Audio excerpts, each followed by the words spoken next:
Everyone, welcome to the new class of biology. In today's class we will discuss about the topic chromosomal theory of inheritance. Right. Before knowing this, I would like to tell you that the Mendelian theory or the Mendel's theory was actually uh, published in 1865. Okay, so in that time when he published in 1865, no one considered it as a very much effective or significant theory. There were several reasons behind it. One or the most common reason which is actually considered is that communication at that time was not so easy, because at that time publication process and to understand the concepts, people were very less communicative with each other at that time, because verbal communication was there, but the communication which we have at today's age, it was not present in that age. So because of that, the communication was very much less, so that he could widely publish his findings. That was the first reason. Second, whatever concepts he gave, he mentioned a particular thing there. He mentioned about the particular thing that is known as factor. We say it as gene. Actually he mentioned it as a factor, because he was not knowing what was the reason of passing of the characters, so he named it as factor. Later it was named as gene.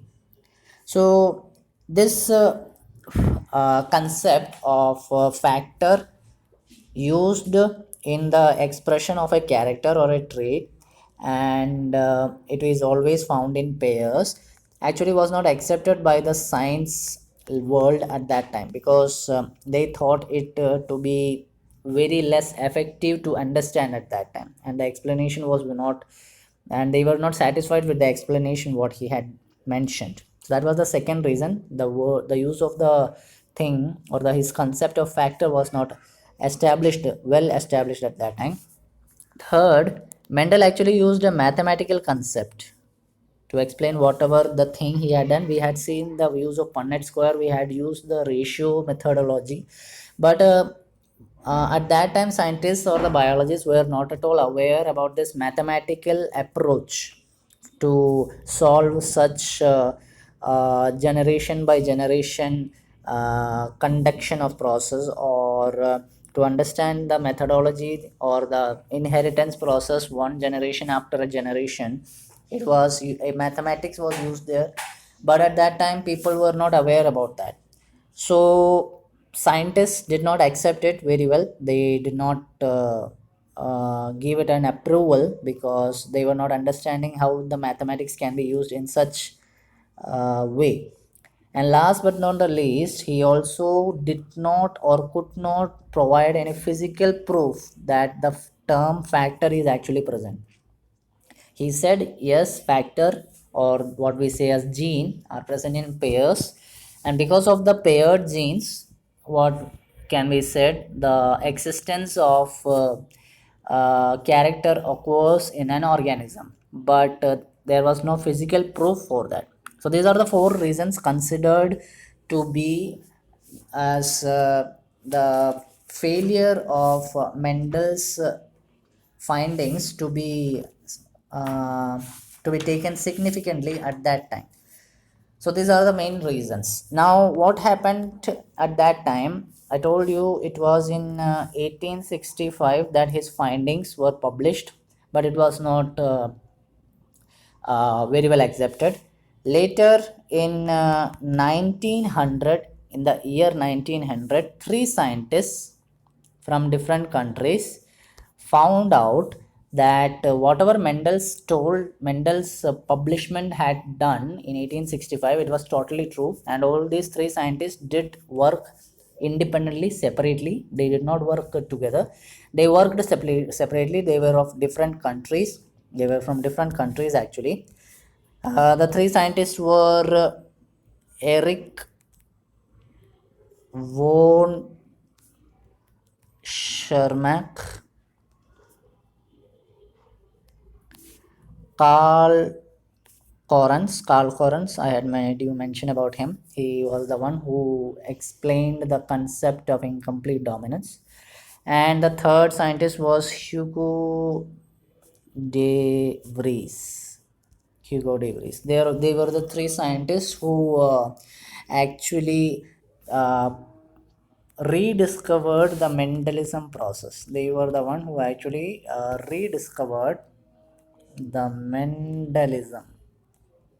So, if anyone is asking about the rediscoverers of Mendelism, these were the three scientists who actually rediscovered the Mendelism process, and they did it in the year 1900, and they did it separately. Okay, so this is how the Mendelism properties and Mendelism models concepts came into being, and slowly, gradually, people try to understand the concept that cell is present. Different cell structures were discovered, and one day, all of a sudden, there was a discovery about chromosome. They found it by just during the cell division. When they saw the cell division, they found something, some fiber like structure, or some thread like structure joined together to form some bold, some structures, paired structures, which actually they told it, which actually they termed it as chromosome. Later in 1902, two scientists, Walter Sutton and Theodore Boveri. Walter Sutton and Theodore Boveri, both of them together gives the concept about what we say is actually of chromosome. They actually gave the concept of chromosome. The concept of chromosome was given by them. They said that chromosome also occur in pair, and they work similarly or in the same way as how the genes work. They work in same way as the gene work. Genes are also in pairs, found in pairs. Chromosomes are also found in pairs. That's what in 1902 Sutton and Boveri in their theory. Later, they discovered some of the differences in the concepts of the gene. Actually, it was far much gene as well as chromosome. Both of them have similar comparisons. Gene occur in pair, chromosome also occur in pair. Genes segregate at the time of gamete formation. Chromosome also segregate at the time of gamete formation. Genes in segregate independently with independent pairs, and chromosomes, each pair segregate independently the other pair. So all these things were actually common in both gene as well as the pair, in both genes as well as the chromosomes. So they also found out one thing, that the gene pair is actually located in the homologous site of the homologous chromosomes. Means somewhat similarly looking chromosomes actually possess this gene pair. That's what they found. Okay, now talking about how they did this discovery of about that gene and chromosome has similar concept. They did one thing. They took up two possibilities of some chromosomes. They took a chromosome with orange color and green color. They were actually a pair, and yellow color with red color. They took two possibilities of it. One possibility was that the very first possibility, it could be that this orange color could join with the green color as it is shown, and this yellow color joined with the red color. This is what happened here in order to form the germ cell. But there could be one more possibility also, this orange color could team up with this green color, right? And it could also occur in the sense that just as it is mentioned here, both these could be in different one. The pair could be different type also. The red can be joined with the orange can be joined with the red color, and the yellow can be joined with the green color. So this also occurred in this case. So you can see the germ cell, they have different type of assortment in the chromosome, which we say as independent assortment. Means one is not at all in depending upon the other. They are independent upon each other. The characters are independent upon each other, just like we had studied in the dihybrid cross. We had studied in the dihybrid cross that the one character segregates and it is independent upon the segregation of the other character, right? Same thing had happened here. So Sutton and Boveri were aware about this fact. They used this concept, they combined this concept with Mendel's principles and mentioned or explained this theory or foretold this theory as chromosomal theory of inheritance. Means they use the Mendel's experiments or Mendel's principles along with this process about what they had told about chromosome, and combining together they mentioned this theory of their theory plus the Mendel's theory together as chromosomal theory of inheritance. And it was experimentally proved by another scientist, Thomas Hunt Morgan or Th Morgan.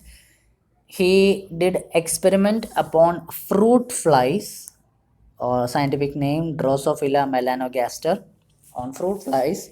And by this experiment he verified that the chromosomal theory of inheritance is actually true. Whatever the theory was given, it was actually true. Okay. Why fruit fly were used? It is because the reasons being given. First, they were easy to grow in laboratory. They were easily grown in laboratory, first reason. Second reason, they have a lifespan of 2 weeks, and so in a single mating they can produce large number of organisms. In a single mating or a single reproduction process, they can produce large number of organisms, progeny organisms. Okay. Then third one, the male and female, it could be easily distinguishable. You can easily see the difference, height difference between the male and female. You can see it here. This is actually the female, sorry, male. This is actually the female. That's what the difference between male and female here. And the third and important thing, whatever you have to study about hereditary variation, that you can easily find in their structure, because they are small in size one, and their hereditary variation are very much visible under a powerful microscope. Okay, so these are the reasons why Morgan experimentally, for experimentation process, used fruit flies. So that's all about the chromosomal theory of inheritance. Okay, I hope you understand the concept. Thank you. That's all about the today's class, and we will understand more and more concepts in the next class. And have a nice day.